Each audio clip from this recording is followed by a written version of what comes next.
Premature births pose a challenge not just for families, but for our whole country. Sarah DiGregorio is the wife of Sunday Morning producer Amol Matre, and preventing premature births is the subject of her new book. Chances are you know someone who was born prematurely. Last year, 1 in 10 American babies were born too soon, before 37 weeks gestation.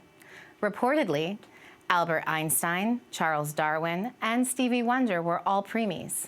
That puts me and my family in very good company. We've come a long way since my grandfather was born, weighing about 1.5 pounds.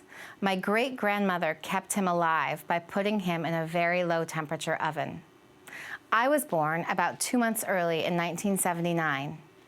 And in 2014, my daughter Mira was born at 28 weeks, weighing 1 pound, 13 ounces.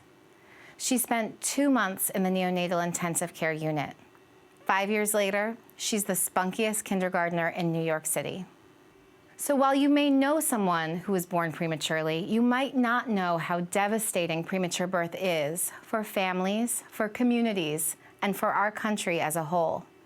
Being born prematurely comes with a host of risks, ranging from death to lung disease to neurological and learning disabilities.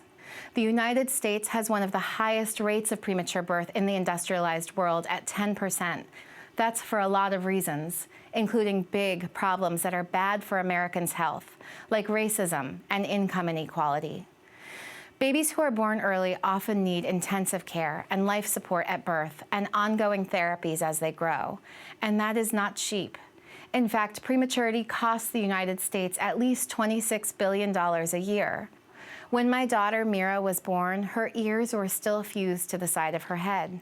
She had 1/3 of a cup of blood in her entire body. Her brain was not fully developed. She was still in the process of becoming herself, in a very literal sense. We are so lucky that Mira is now a healthy, happy 5-year-old. Knowing how far she's come, I hope you'll forgive me for saying I think my daughter is amazing. And all premature babies should be celebrated, no matter what their outcome has been. But just marveling at them isn't enough. We owe them more. For premature babies, just being born can leave them with a pre-existing condition. Not all families can access or afford the care their children need. And not all pregnant people can access the quality, unbiased care that would help prevent premature births in the first place. As Americans, we can do better than this. The smallest among us, and all of us, deserve it.